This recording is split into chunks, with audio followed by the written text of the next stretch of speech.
Salut les gars, bonsoir. Salut à tout le monde et bonsoir à tous ceux qui viennent d'arriver sur notre chaîne YouTube. Si vous venez d'arriver, n'hésitez pas, abonnez-vous et appuyez surtout la cloche de notification pour ne rater aucune de nos vidéos de sport et de football.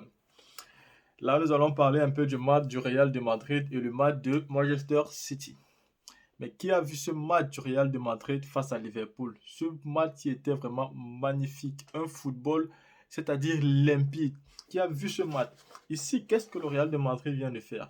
Le Real de Madrid vient de démontrer sa suprématie en Ligue des Champions.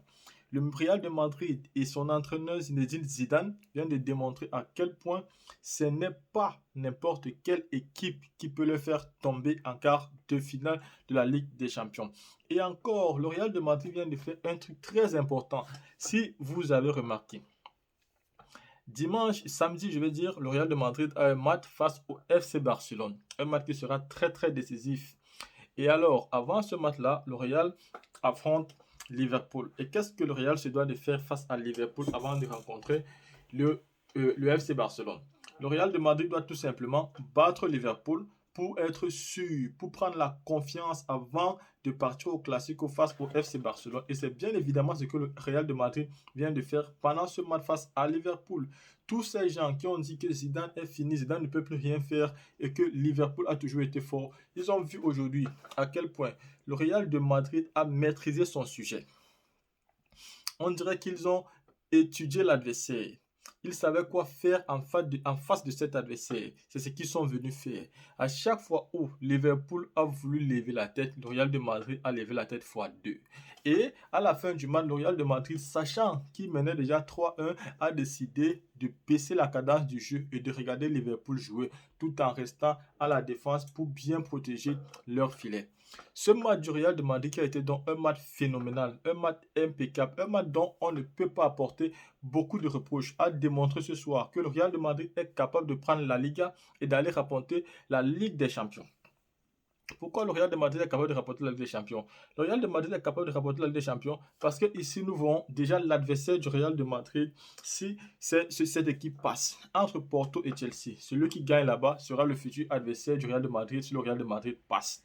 Et chez Manchester City, entre le Paris Saint-Germain et Bayern de Munich, celui qui rapportera le futur adversaire de Manchester City. Ici, c'est Manchester City qui passe. Mais c'est donc la raison pour laquelle je dis que le Real et Zidane sont en train de jouer ce qu'on appelle un très bon pari pour aller rapporter la Ligue des Champions et aller même peut-être rapporter la Liga.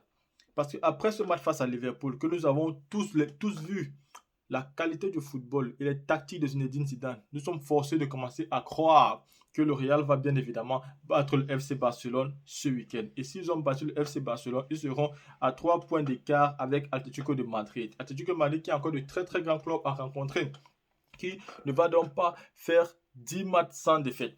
De toute façon, Madrid va faire les 9 ou les 8 derniers matchs sans défaite. Donc, le Real de Madrid ici est en train de suivre maintenant un parcours qui doit être un parcours sans faute. Et Zidane, comme il avait dit à ses dirigeants madrilènes, que vous devez me faire confiance. Et si vous ne me faites pas confiance, alors je me taille. C'est la raison pour laquelle Zidane aujourd'hui a démontré, de par son football, de par sa tactique, de par sa performance et sa qualité, qu'il est un leader pas comme les autres. Qu'il est un entraîneur impeccable et un entraîneur qu'on ne peut pas déstabiliser. Mais quel football! Quand vous regardez Vinicius Junior, Vinicius Junior qui a joué un football impeccable, un ballon, c'est-à-dire par moment on dit que ce jeune-là ne marque pas beaucoup de buts, qu'il a beaucoup d'occasions mais qu'il ne concrétise pas. Aujourd'hui, il a vraiment concrétisé chaque occasion qu'il a. C'est vrai qu'il en a eu quand même pas mal, mais il a concrétisé les plus difficiles.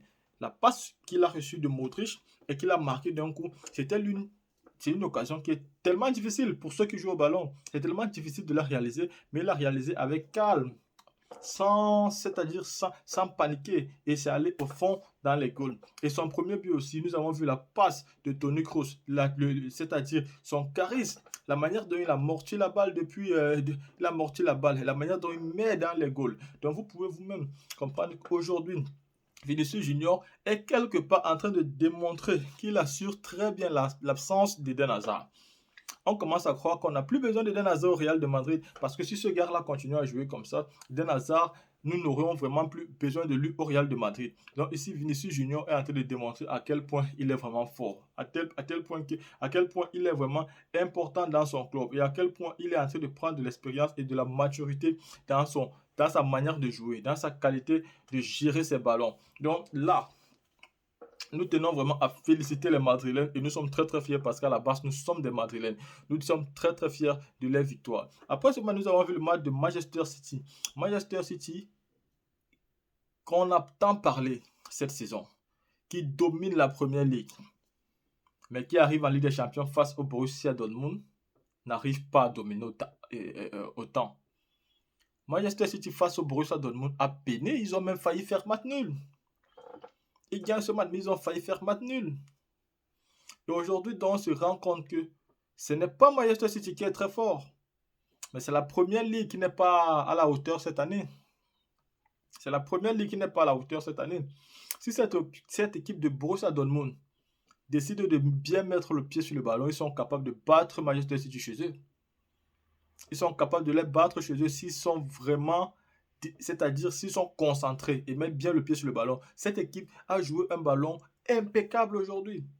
Ils n'ont pas peur de prendre les risques. Ils ont tellement pris des risques face à Manchester City. À un moment donné, ils ont marqué un très beau but, une passe décisive magnifique d'Alan. Mais ce gars, il ne va jamais cesser de nous, c'est-à-dire de nous surprendre, ce gars. Même quand il ne marque pas, c'est un leader, ce jeune. Il n'a que 20 ans, mais il fait des trucs magnifiques, impeccables. Et face à des grands clubs, une passe, c'est-à-dire, je ne sais pas ce qu'on peut dire sur ce genre de passe, quoi. Il a donné une passe à Reus qui n'a pas fait autre chose. Marco Reus devait simplement mettre à l'intérieur et il a marqué, bien évidemment. Et quelques minutes plus tard, une erreur de la défense parce que Meunier n'a pas évité leur jeu. Si Meunier avait suivi ses autres coéquipiers qui ont suivi leur jeu, ce joueur de Manchester City serait alors hors jeu et ce but ne devait pas être accordé. Mais Meunier n'a pas suivi le rang et du coup, son pied était encore, c'est-à-dire hors de la ligne d'hors jeu. C'est pour cette raison que Manchester City peut rentrer aujourd'hui avec les 3 points à la maison et non avec la victoire du match aller en attendant le match retour. Mais très sincèrement, Manchester City m'a déçu parce que sa qualité de football aujourd'hui face à Dortmund n'était pas assez.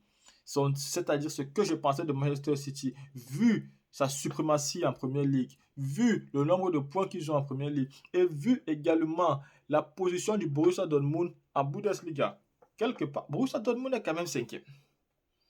Ils sont 5e en Bundesliga, mais ce sont les 5e de la Bundesliga qui aujourd'hui ont arrêté ce club qu'on appelle Manchester City. Ils ont fait trembler ce club-là au point où on commence à croire que s'ils sont concentrés et s'ils sont vraiment calmes dans leur manière de jouer, ils sont capables d'éliminer Manchester City au match retour comme Lyon a fait l'année dernière face à Juventus. Donc ce club-là, vraiment, ne cessera jamais de nous surprendre. Borussia Dortmund, c'est un très très grand club et le Real de Madrid. Nous attendons donc les matchs retour dans 15 jours entre les clubs qui vont se qualifier.